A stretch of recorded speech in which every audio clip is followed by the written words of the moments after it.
Mon nom est André Bouchard. Nous sommes présentement en haut de la montagne du mont Apica.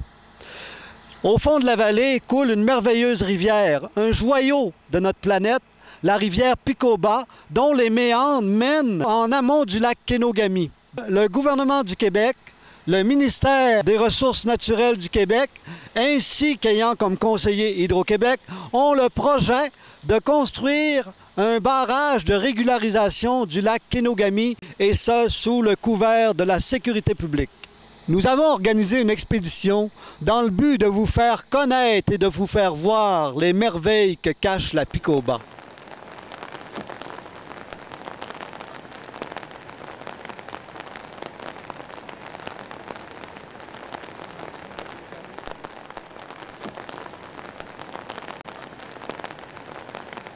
Moi, j'aimerais savoir ici, là, présentement, dans le cœur de la Picoba, qu'est-ce qui se passe au niveau des castors? Oui, bien, le simple promeneur sur la rivière là, peut réaliser à quel point le milieu est riche. On est parti tout à l'heure de la digue numéro 3, puis on s'est emmené jusqu'ici. Puis partout, chaque côté de la rivière, on voit constamment des descentes de vases là, que les castors font lorsqu'ils amènent leurs végétaux, leurs arbres coupés dans la rivière, puis pour voyager. Puis ici, particulièrement, on voit des signes de coupe de saule en abondance assez spectaculaire. Alors, on est arrêté tout à l'heure parce qu'on voyait ça de la rivière, ces arbres coupés. Puis alors, on réalise à quel point le castor est abondant. Puis l'étude d'impact sur le projet indique que le castor est le plus abondant. La densité de castor qu'on retrouve ici est la plus élevée au Québec. Puis alors, on le réalise quand on se promène. Ici, évidemment, si le projet de construction de digues sur la rivière Picoba se réalise, tout ce milieu-là ici va être inondé, va disparaître. Alors, les castors vont devoir se relocaliser quelque part, puis on ne sait vraiment pas où. Les habitats disponibles ici sont le long de la rivière. Ici, oui, on est arrêté là, sur le bord de la rivière pour regarder le broutage de castors tout à l'heure. Puis on a marché quelques pas, puis on a trouvé ici ces saules intensément broutés par l'orignal. Et ça donne un indice de l'importance du milieu ici pour l'alimentation des orignaux, même en été. Ici, on peut voir certainement une lacune concernant l'orignal parce que le promoteur a fait ses travaux sur l'orignal, surtout en hiver. Et comme on mentionnait, il n'a pas été capable de démontrer l'importance de ces habitats ici pour l'orignal l'été parce qu'il n'y a pas eu de travaux sur le terrain qui ont été faits. Ici, on a un milieu qui est séparé complètement de la rivière. Des lieux comme ça, c'est très important pour l'élevage des couvées d'oiseaux migrateurs. Les oiseaux migrateurs nichent en périphérie, en milieu forestier, et ont besoin de sites comme ceux-là pour l'élevage des couvées. On en a vu sur la rivière principale aussi, mais comme site d'élevage, ce petit marécage-là ici est certainement préférable à la rivière où le couvert fait défaut. Oui, tout à l'heure, le premier voyage qu'on a fait, on a entendu la grenouille du Nord et les rainettes crucifères. Et encore une fois, ça démontre à quel point il y a une richesse particulière ici de la faune dans le bassin de la rivière.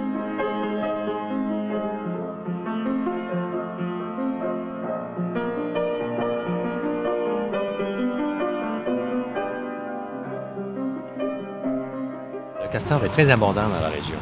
On sait aussi que l'orignal est très abondant dans la région, puis on sait qu'il y a du loup. Alors évidemment, le loup, la proie favorite du loup, c'est l'orignal en hiver.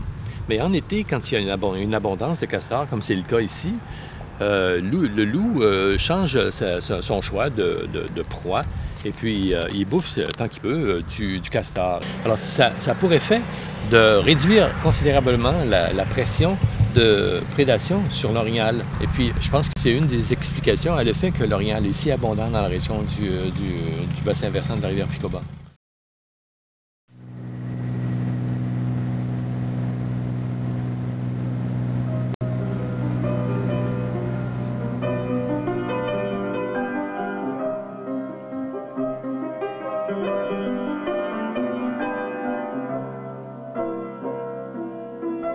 Face à la capacité de destruction que l'industrie est maintenant capable d'engendrer, face à à l'importance de la conservation de la nature aujourd'hui, parce qu'on sait que la nature est de plus en plus détruite.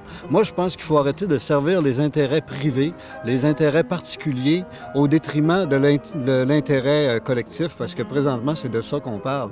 Parce que c'est quelques citoyens qui manquent d'eau à quelques endroits, parce qu'en général, si le lac est à 112 pieds, il manque pas d'eau nulle part. Fait que là, c'est le temps de se lever debout, les ministères, les gens qui ont intérêt à voir la terre et l'harmonie sur la terre, de se lever debout et de dire non à une pareille aberrance, de construire un barrage au-dessus de la tête des gens pour régulariser le lac Kenogami, surtout pour régulariser les profits des compagnies en aval.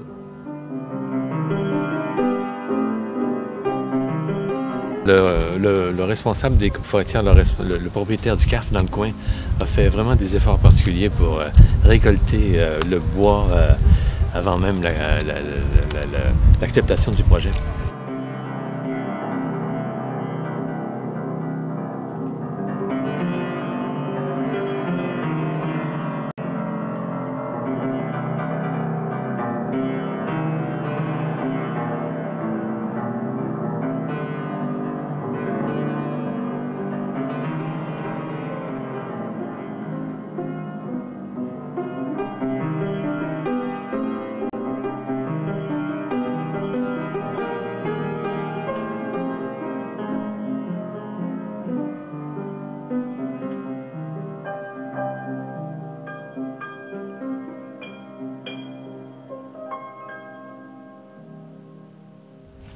C'était un intéressant voyage. Hein? C'est quoi tes impressions par rapport à la coupe? Surpris de faire tant de destruction pour si peu de lac Kenogami pour gagner un pied ou deux, là, de détruire des kilomètres de forêt de cette vallée-là. C'est ahurissant. Il y a plusieurs publications que j'ai vues récemment là, sur l'impact des coupes forestières sur l'écoulement des eaux de surface. Et on sait bien que dans les premières années, suite à des coupes à blanc, le ruissellement est beaucoup plus important. Il augmente à peu près 28 à 30 % suite aux coupes forestières à blanc. Au-delà de 95 % du bassin de drainage a fait l'objet de coupes depuis les 50 à 100 dernières années.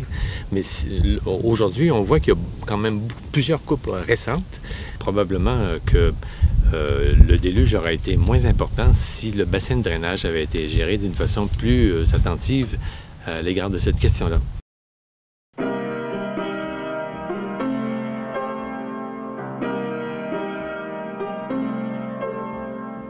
Présentement, on est au camping Kenogami. Ici, juste en face, les grosses montagnes, il y a l'arrivée, la sortie de la rivière Picoba.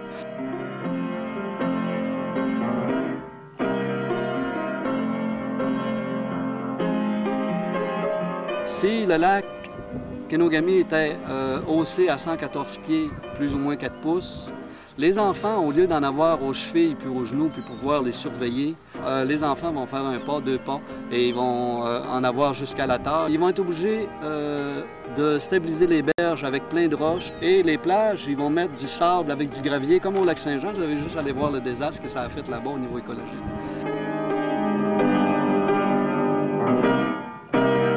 Pour continuer notre investigation, je vous présente Christian Hudon de la Fédération québécoise du canot-kayak. Moi, j'aimerais ça que tu nous parles un petit peu du niveau du lac Kenogami. Bien, tu peux regarder alentour. Présentement, le lac est à 112 pieds, 7 pouces. Tu peux regarder alentour. Est-ce que ça a l'air d'un lac vide? Ça n'a pas l'air d'un lac vide et on a fait le tour de 2 baies et on a parlé avec les gens et effectivement, il y a de l'eau en masse. Ce que le décret gouvernemental demande à Hydro-Québec, c'est d'être capable de gérer le lac à 114 pieds, plus ou moins 4 pouces. De là à là. Normalement, ici, là, chez nous, ça va être de l'eau à peu près jusqu'ici en permanence. Même à 112,5 présentement, il n'y a pas un bateau qui a de problème à naviguer sur le lac Kenogami. Et même s'il y en avait quelques-uns qui avaient des troubles, ça prend des bouées et on ne peut pas investir 150 millions plus l'enrochement des berges et la stabilisation des berges pour satisfaire quelques plaisanciers. Je pense qu'il y a du monde qui se plaigne trop. Puis là, on est rendu avec un projet énorme de noyer un écosystème fantastique pour protéger des pieds de moteur. On priorise la protection des hélices de bateau plutôt que la protection de la faune. Puis qu'en plus, je vais payer ça avec mes taxes, moi, ça me dépasse. Il y a un conflit d'usage. Puis le gouvernement, plutôt que de mettre ses culottes, puis d'essayer de trouver un compromis, puis les deux bords, ça fait pas de compromis, là. Puis plutôt que d'essayer de trouver une solution, un compromis de ces intérêts divergents-là, bien, il est allé nous concocter un gros Christy de réservoir pour faire plaisir aux deux.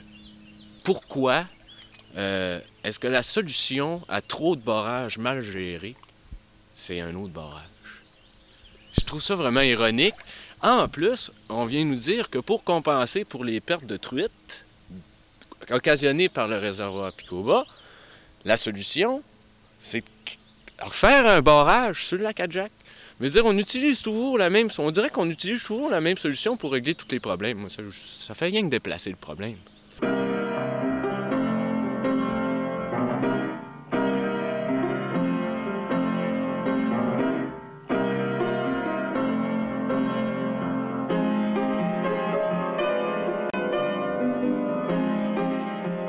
Je suis en compagnie d'Alain Saladius, ingénieur, co-directeur de la Fondation Rivière, qui a reçu des prix de l'environnement. Oui, le Phoenix de l'environnement, puis un prix canadien de l'environnement. Puis aussi proclamé héros de l'année par la sélection du Reader's Digest. Alain, qu'est-ce que tu penses du projet de régularisation par un barrage sur la rivière Picoba? Oui, bien en fait, ce qui me préoccupe le plus, c'est la création du réservoir Picoba, là. Ça va, sur 20 km, ça affecte c'est immense comme territoire qui va être dévasté. Il faut qu'il y ait une meilleure collaboration entre les groupes d'intérêt. Il y a beaucoup de groupes d'intérêt. Il y a des compagnies privées qui veulent faire de l'électricité, tirer plus de profit dans tout ça. Il y a des gens au bord des rivières qui veulent avoir un minimum d'eau en tout temps. Il faut donc trouver des solutions alternatives. OK? Donc, c'est sûr qu'il y a des pressions de gens. Il y a des lobbies importants qui se sont faits dans ce dossier-là. Les contrats d'approvisionnement, de production hydroélectrique. Hein, il y a des contrats qui sont secrets. Il faut les connaître. Il faut éventuellement les modifier parce que ça va être en renégociation. Qu'est-ce qui est un niveau acceptable pour le réservoir Kenogami? Si les gens souhaitent avoir 113 pieds et demi, ça c'est un souhait, OK?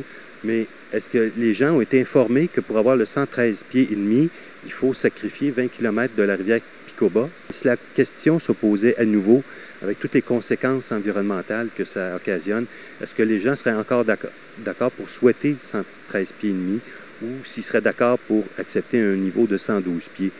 En fait, ici, il ne faut pas que l'eau qui est évacuée soit perçue comme une perte d'argent pour les producteurs d'électricité. Il faut que les gens soient conscients que les ouvrages qui sont prévus ici, c'est pour une récurrence de crues d'au-delà de 10 000 ans, une fois dans 10 000 ans. C'est exceptionnellement élevé, là. La capacité d'évacuation de la rivière aux Sables n'est pas encore aménagée. Ça, c'est un ouvrage extrêmement important. Ça, c'est pas encore fait, mais pourtant, les gens acceptent maintenant, aujourd'hui, d'être à 112, 111, 112 pieds, 113 pieds. Puis, pour eux, c'est normal.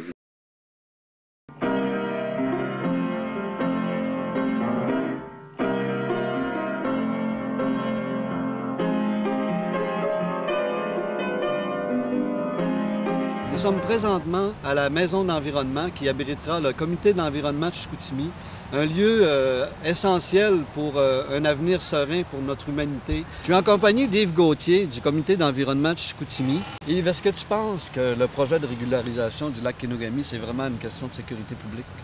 Bien, nous, au sein du comité d'environnement de Chicoutimi, on remet en question cette justification-là qui a été faite par le promoteur. Parce que lors de la première partie des audiences publiques, on a appris que les entreprises qui exploitent des barrages sur les exutoires du lac Kenogami sont en négociation avec le gouvernement du Québec.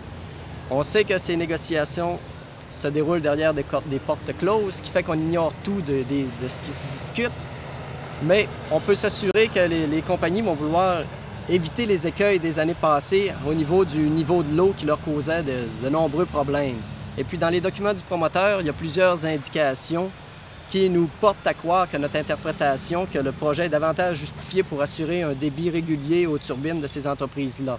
Par exemple, juste pour vous citer, un document du promoteur où on nous indique qu'il serait possible certaines années, à la suite d'événements particuliers de pluie d'été, de soutirer des débits pour augmenter la production hydroélectrique à la fin de la période estivale, lorsque cette production est à son plus bas. Il y a plusieurs éléments qui font que assurer un débit régulier pour les turbines des entreprises qui exploitent des barrages est une considération importante dans le cadre de ce projet-là, puis c'est ce qui fait que nous, on s'y oppose. Rejoint par téléphone, le biologiste de la Nation Huronne, M. Louis Lesage, m'a communiqué la position de son peuple. La Huron s'oppose à cette solution de l'inondation de la rivière Picobah parce qu'elle considère que ce milieu est unique, irremplaçable, et c'est aussi un territoire qu'ils connaissent depuis très longtemps. En construisant un barrage de régularisation sur la rivière Picobah, on recrée un autre lac-réservoir en pleine forêt, substituant ainsi le rôle du lac Kenogami, ce qui n'améliore pas du tout la sécurité publique. Bien, écoutez, en faisant un barrage et en inondant un territoire aussi important qui est prévu par le promoteur, je pense que ce que ça fait, c'est que ça va détruire un territoire exceptionnel, en plus de créer une épée de Damoclès qui sera un danger permanent si jamais, par exemple, il y avait des tremblements de terre. Donc, pourquoi détruire ce territoire-là alors qu'il y a des solutions alternatives qui sont en aval? Pour la sécurité, c'est beaucoup mieux de tenter de faire évacuer l'eau par les voies naturelles actuelles ou bien de créer un nouvel exutoire. Il faut qu'on aide le lac à se vider de son eau plutôt que de retenir cette eau en amont. Une position d'ailleurs qui est très difficile pour un liquide de rester en amont d'un lac. Avec raison, les gens ont eu peur des inondations en 1996 et il y a plusieurs personnes qui ont décidé, eux, de s'organiser pour que ça leur profite. Le 1er août, accompagné de Christian Hudon, nous sommes retournés à la baie Kaskouya. Le lac était à 112,5 pieds. Les berges du lac étaient pleines à ras-bord. À 114 pieds, ça coûterait des millions de dollars en stabilisation des berges. Puis en plus d'être un danger pour les riverains, en plus d'être un très grand danger pour les habitants de la rivière aux Sables et de la rivière de Chicoutimi, la sécurité des gens en aval serait en danger. Comme vous avez pu le constater dans le document, il y a plusieurs intervenants de plusieurs milieux qui arrivent tous à la même conclusion et je suis profondément convaincu que ces gens-là ont à cœur la sécurité et l'avenir de l'humanité. In extremis, un rapport datant de 1999 est produit par le ministère de l'Environnement du Québec qui s'intitule « Gestion sécuritaire des crues extrêmes du lac Kenogami » est venu totalement corroborer les solutions que tous les intervenants dans notre document apportaient. Il préconise une meilleure gestion du lac Kenogami. Ce document prévoit comme exutoire que la rivière aux Sables sera excavée et qu'elle pourra prendre une partie des eaux qui s'écoulaient dans la rivière Chicoutimi. Je suis vraiment fier de voir que le ministère de l'Environnement avait produit un aussi beau rapport, mais on ne sait pas pourquoi il a été mis de côté. Un plan d'évacuation, une gestion efficace du réservoir, l'arrêt de la coupe des arbres qui est dangereuse et scandaleuse dans la vallée escarpée de la Picobah, ainsi qu'un exutoire assureront la sécurité. Mais il faut à tout prix éviter que les gens qui ont des intérêts à turbiner l'eau comme de l'argent se servent de la solution de l'exutoire comme une première phase de la construction d'un barrage sur la Picobah. Déclarons la Picobah aire protégée.